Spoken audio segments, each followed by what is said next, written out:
प्रिय विद्यार्थी मित्रांनो, मी दीपाली कुलकर्णी देशमुख माझ्या विंग्स ऑफ फिजिक्स या चॅनलमध्ये आपलं सगळ्यांचं मनपूर्वक स्वागत करते। तर सगळ्यांची दिवाळीची सुट्टी आता संपली असेल, काहींनी सुट्टीत अभ्यास केला असेल, काहींनी केला नसेल, पण आता खऱ्या अर्थाने सिरियस होण्याची वेळ आली आहे। का आली आहे तर बघा, ही न्यूज बघा, ही इंडियन एक्सप्रेस मध्ये आलेली ही 30 ऑक्टोबर 2025 म्हणजेच गुरुवारच्या पेपरमध्ये आलेली न्यूज बघा, काळजीपूर्वक बघा।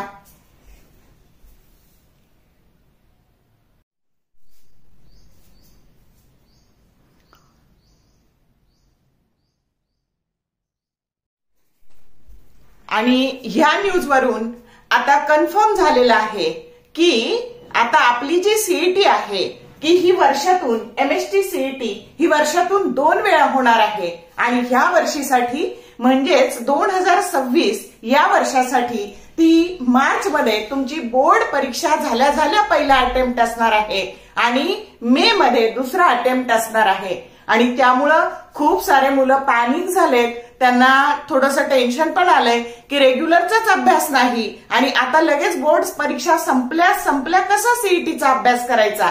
आणि त्यामुळं आता आपल्याला हे संकट आपल्या पुढे आलेलं आहे, तर त्या संकटाला आता संधी मानायचंय, आपल्याला पेटून उठून अभ्यास करायचा आहे। आपलं 100% आपली जी इफिशियन्सी आहे ती आता वापरायची आहे। का वापरायची आहे तर 10वी नंतर आपण जेव्हा ऍडमिशन घेतो तर तेव्हा फक्त आपली ब्रँच ठरते, पण आता मात्र 12वी नंतर जे आपण करणार आहे त्या परीक्षेचे जे रिझल्ट असणार आहे ते आपल्या पूर्ण आयुष्याला दिशा देणार आहेत। आणि म्हणून आता खऱ्या अर्थाने आपल्याला अभ्यासाला लागण्याची वेळ आलेली आहे। बघा, आपल्याकडे स्टुडंटच्या 2 कॅटेगरी आहेत, जे रेग्युलर स्टुडंट आहेत आणि ड्रॉपर स्टुडंट आहे। रेग्युलर स्टुडंटला आता बघा, नोव्हेंबर महिन्याचे 30 दिवस सीईटीच्या अभ्यासासाठी उरलेत, डिसेंबरचे पण 30 आणि जानेवारीचे 15 दिवस उरले, म्हणजे 75 दिवसांमध्ये तुम्हाला रेग्युलरचा अभ्यास करायचा आहे आणि त्याच्याबरोबर सीईटीचा पण अभ्यास करायचा आहे। कारण बोर्ड परीक्षा झाल्या तुमचा पहिला अटेम्प्ट असणार आहे, पण ती खऱ्या अर्थाने तुमच्यासाठी संधी असणार आहे।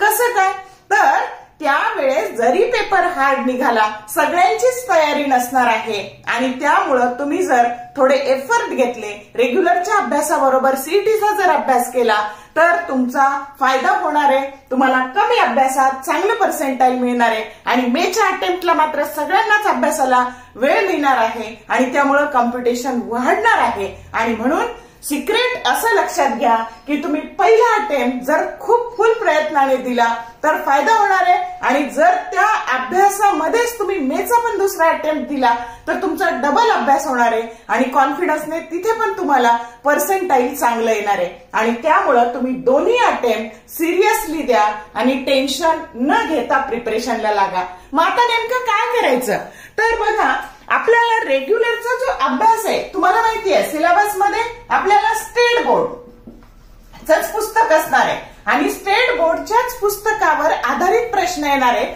मग जर सीईटीचा आणि तुमच्या स्टेट बोर्डच्या परीक्षेचा अभ्यासाचा सोर्स सेमच असणार आहे, तुम्ही स्टेट बोर्डचं पुस्तक चांगलं करा, कन्सेप्ट क्लिअर करा। रोज बघा, आता 75 दिवस तुम्हाला मिळत आहे, तर जर तुम्ही रोज जो टॉपिक केला ना तर त्याच टॉपिकचे एमसीक्यू करायचे।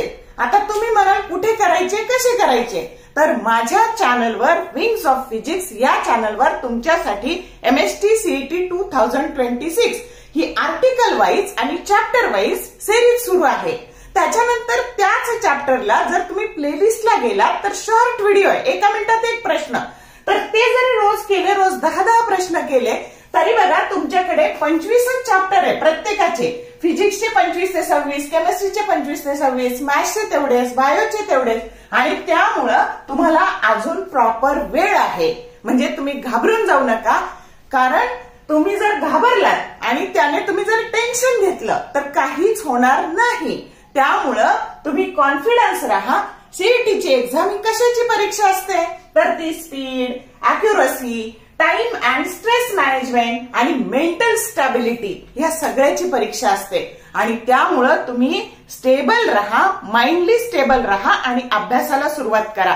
तर आधी रेग्युलरचा नीट धडा वाचा, कन्सेप्ट क्लिअर करा, फॉर्म्युले करा, ते फॉर्म्युले अप्लाय कसे करायचे त्याची प्रॅक्टिस करा, पीवायक्यू बघा, पीवायक्यू खूप सारे रिपीट होतात आणि पीवायक्यू बघा आणि रोज 10 ते 15 एमसीक्यू जो अभ्यास तुम्ही केलाय त्याचेच एमसीक्यू करा. त्याच्यानंतर बघा एक व्यवस्थित शेड्यूल ठरवा. स्मार्ट स्टडी कसा करायचा, जर तुम्ही फिजिक्सचा थर्मोडायनेमिक्स घेतला ना तर याचा पण केमिस्ट्रीचा पण त्याच दिवशी थर्मोडायनेमिक्स घ्या. इकडचे 10-15 प्रश्न तिकडचे 10-15 प्रश्न केले तर कमी वेळात छान अभ्यास होणार आहे की नाही. किंवा तिकडे तुम्ही रेडिओ ऍक्टिव्हिटी, इकडे स्ट्रक्चर ऑफ ऍटम अँड न्यूक्लिआय घेतला आणि तिकडे तुम्ही जर रेडिओ ऍक्टिव्हिटी घेतलं केमिस्ट्रीचं, असे खूप सारे रिलेट असे तुमचे टॉपिक आहेत आणि त्यामुळं तुम्ही जर या पद्धतीने स्मार्ट स्टडी केला तर वेळ पण वाचणार आहे, तुमचे कष्ट पण वाचणार आहे आणि म्हणून असं व्यवस्थित प्लॅनिंग करून अभ्यासाला सुरुवात करा. आता रेग्युलरच्या मुलांना ह्या दिवसांमध्ये काय काय बघा, सबमिशन आहे, बोर्ड प्रॅक्टिकल आहे, त्याच्यानंतर सरावचं प्रॅक्टिकल आहे, बोर्ड पेपर आहे, म्हणजे त्यांच्यासाठी तुम्हाला थोडं हे टास्क ही डिफिकल्ट आहे. तसं ड्रॉपर मुलांसाठी काय, त्यांना सबमिशन नाहीये, त्यांना प्रॅक्टिकल नाहीये, त्यांना बोर्डची एक्झाम नाहीये, म्हणजे ते पूर्ण वेळ हे जे दिवस आहेत ह्या 75 दिवसांमध्ये ड्रॉपर मुलांची एक रिव्हिजन अगदी प्रॉपर होऊ शकते आणि उरलेला वेळ तुम्हाला परत डबल रिव्हिजन साठी वापरता येतो. त्याच्यामुळं अजिबात पॅनिक होऊ नका. ज्या गोष्टी टाळता येण्यासारख्या आहे, एखादं फंक्शन म्हणा किंवा कुणाचा बर्थडे असतो किंवा एखाद्याची वास्तुशांती असते, लग्न असतं, ह्या सगळ्या गोष्टी टाळा. स्वतःसाठी टाळा, दुसऱ्या कुणासाठी टाळू नका. वेळ वाया घालू नका. जे काही तुम्ही फालतूचे रील्स बघता, इन्स्टा असेल, तुमचं फेसबुक असेल, ट्विटर असेल, तर ज्या काही सिरीज तुम्ही बघता हे सगळं सोडून द्या 2-3 महिन्यासाठी. तुमचं आयुष्य घडणार आहे बाळांनो या 2-3 महिन्यात. सगळं छान ड्रीम कॉलेज तुम्हाला मिळालं, सीओएपीचा कट ऑफ म्हणजे जे ड्रीम कॉलेज आहेत त्यांचा सगळ्यांचा कट ऑफ वाढणार आहे. म्हणजे सीओएपी, विजेटीआय, पीआयसीटी, वालचंद कॉलेज याला जर तुम्हाला ऍडमिशन मिळवायचं असेल तर तुम्हाला काही गोष्टींचा त्यागच करावा लागणार आहे. कट ऑफ वाढणार आहे, पर्सेंटाईल वाढणार आहे आणि ते म्हणजे कधीच जादू होत नसते. कमी अभ्यासात कधीच पर्सेंटाईल येत नसतं.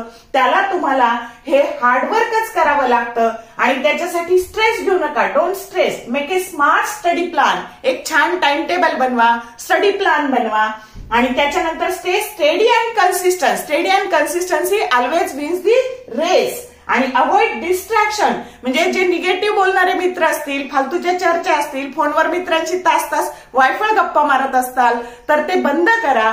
त्या सोशल मीडियाचा उपयोग हा फक्त चांगल्या आणि चांगल्या अभ्यासाच्या कामासाठीच करा. आणि as both the exams with confidence, दोन्ही परीक्षा आपल्याला कॉन्फिडंटली द्यायच्या आहेत ना तर आपल्याला आपलं 50% जे मार्क्स आहेत, आपल्याला एकूण जे मार्क्स पाडायचे 150 पैकी 132 ते ओपन कॅटेगरीसाठी ते आपल्याला पाडायचेच आहेत. त्याच्याबरोबरच आपल्याला सीईटीचा पण अभ्यास करायचा आहे आणि त्यामुळं आता खऱ्या अर्थाने लढाईला सुरुवात करण्याची वेळ आलेली आहे. तर तयार आहात ना अभ्यासाला? आता रोज व्हिडिओ येत जातील बघा. तर तुमचे सगळे व्हिडिओ तुमच्या फायद्याचे असतील. तुमचा कमी वेळात छान अभ्यास कसा होईल याच्यासाठीच माझा प्रयत्न असेल आणि म्हणून या सगळ्या प्रवासात तुम्ही एकटे नाही आहात. तर विंग्स ऑफ फिजिक्स म्हणजेच मी तुमच्या सोबत आहे. कुठलंही पेड सबस्क्रिप्शन माझं नाहीये. सगळं जे काही असेल ते फ्री कंटेंट असेल. त्यामुळे त्याचा जरूर फायदा घ्या आणि आपण सोबत अभ्यास करू. स्ट्रेस घेऊ नका. फ्री माइंड एकदम छान अभ्यास करा, ध्येय ठरवा आणि त्या दृष्टीने वाटचाल करा. All the best for your study and thank you for watching this whole video.